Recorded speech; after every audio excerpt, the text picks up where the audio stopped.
Okay, hello everybody. Welcome back to the channel. So competence can be a curse. That's the first line of Min Jin Lee's debut novel, Free Food for Millionaires, and it's the perfect opening sentence for a book about ambition, class, family, and the cost of wanting more. So hello everyone, I'm Barry.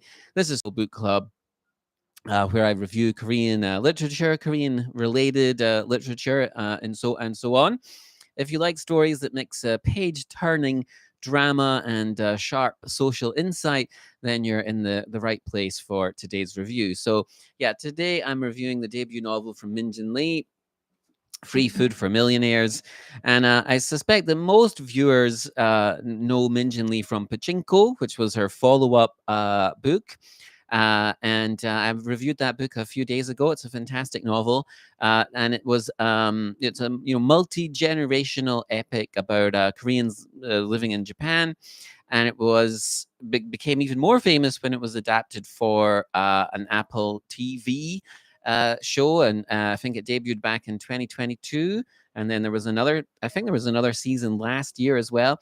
Haven't watched it yet because I don't have Apple TV, but I hear several people have told me that it's pretty good, that it's a pretty lavish and enjoyable adaptation. So I'll try and catch up with that sometime. But today we're going back to where E's career began, and that's Free Food for Millionaires. This was her debut. It's published back in 2007. But it is definitely a novel that still feels very relevant today in 2025. And actually, back in 2021, it was announced like that. Min Jin Lee tweeted that she'd written the pilot for a Netflix series that was going to be based on free food for millionaires. And apparently, a guy called Alan Yang was going to be producing it. And but then I guess didn't hear anything for a while, and I was doing some research, and I found an interview which I think was from the New Yorker or from Vulture magazine. And she said that wait a minute, I've got a quote here. She said that it was supposed to be at Netflix, but it's not there now. There's a lot of interest, but I can't focus on it right now. So I guess this the Free Food for Millionaires project isn't at Netflix anymore, but as far as I know, it hasn't been shopped around to any of the other streaming services. So anyway, keep an eye on that one. But anyway, let's talk about the novel itself. So published back in 2007, and actually there's something a little depressing about this. Free Food for Millionaires is kind of a period piece set in the 90s. But like I said, its themes and concerns so remain timely. And there's a very interesting afterword written by Min Jin Lee, and she says that the dearth of accurate representations of Asian Americans in the media and in the arts has led to a misrepresentation of Asian Americans. If not given a voice and language with clear expression, their humanity is denied. And so still a novel with some interesting things to say. I apologize, I'm still I've had a bit of I've been a little under the weather, so my voice is not 100%. Anyway, so this novel is an attempt to redress this imbalance by portraying Korean Americans living in New York as the complicated and complex individuals that he knows them to be from her own experience growing up in Queens. So we have the story of Casey Han. She's the daughter of Korean immigrants and a recent Ivy League graduate. And Casey's life is about to enter a period of turbulence. And who, when we meet her in the opening pages, is being slapped by her father. I'm sorry, excuse me.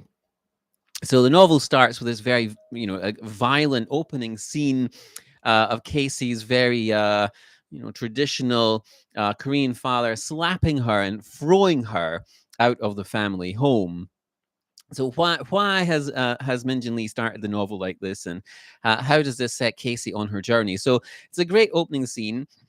because it immediately sets up several strands and ideas that will feature throughout the story. So the family is sitting around the dinner table. Casey, her sister, her mother, and her father. And the topic of conversation is Casey's future career, which her father wants to be as a lawyer or investment banker or something similarly high profile. Casey, however, desires not to follow any of these paths as she is obsessed with fashion and wants to design hats. For a living. And this is a career choice and an ambition that her father simply cannot comprehend, and their experiences are very sharply contrasted. Their expectations are shown to be significantly divergent when he says, "You don't know what it's like to have nowhere to sleep, to be so hungry that you'd steal to eat." So immediately we have this generational divide. They don't understand each other and have entirely different goals, different images of what Casey's life should be. And having been thrown out, Casey goes to her white boyfriend and discovers him cheating on her, the scumbag. And from there, Casey is lost, newly single, thrown out of home, and with no specific plan for her future. And the novel charts her progress and that of her friends as they navigate career choices, money, love, and relationships against the backdrop of 90s New York. And we see the story mainly from Casey's point of view, but also several of the people around her as they all go through their struggles and face some kind of personal reckoning. So, why is Lee doing this? Why does she have these different points of view, and what is the effect of this? So many of the reviews from when this novel was originally published noted that it's similar, very sort of self-consciously similar to the types of novels written in England in the 19th century or America in the early 20th century. So if you think of books like Middlemarch by George Eliot, or Vanity Fair by William Thackeray, or even Jane Austen, and you'll have some idea of what to expect, right? And if you like those books, you'll almost certainly like Free Food for Millionaires.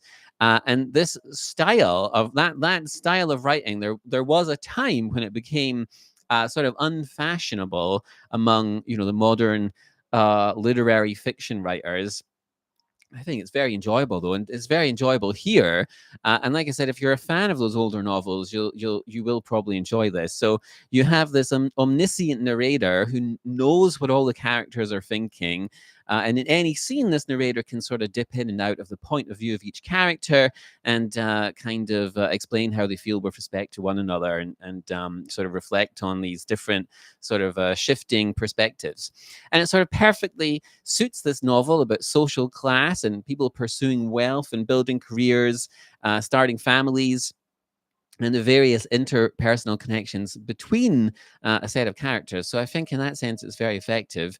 And Lee writes that it's only in fiction that all the dimension of personality and behavior may be witnessed. And I wanted to have a go at taking it all down. And this is her attempt at doing that. And I think it's a very rich and rewarding read. It's funny. It's full of incident and captivating characters. There's also villains, scoundrels of various types, and scheming office, and some like villains, and people have like a nemesis that they have to confront, and so on. And it's also quite wise. And how it tackles or shows how people tackle the uncertainties of life. So read this if you like big canvases and sharp social detail and social satire. And if you've enjoyed things like Middlemarch or Zadie Smith's first couple of novels, and obviously if you enjoyed Pachinko, then I suspect that you probably will enjoy this too. So Free Food for Millionaires is ambitious. It's very readable, kind of sneakily wise. And really, at the end of the day, it's a novel about access to money, to love, to power, and what it costs to belong. So come for the scandal and the stylish hats, and stay for the empathy that Min Jin Lee has for her characters. And if you've read Free Food for Millionaires, please tell me which did you have any favorite characters? Were there any surprising incidents? And if you're starting this book after having read Pachinko, does this 1990s New York setting change how you read Min Jin Lee's ideas about class and identity? So please leave a comment if you feel like it. And as always, thanks for watching. And this was Soul Book Club. I'm Barry Welsh, and see you in the next video. Take care.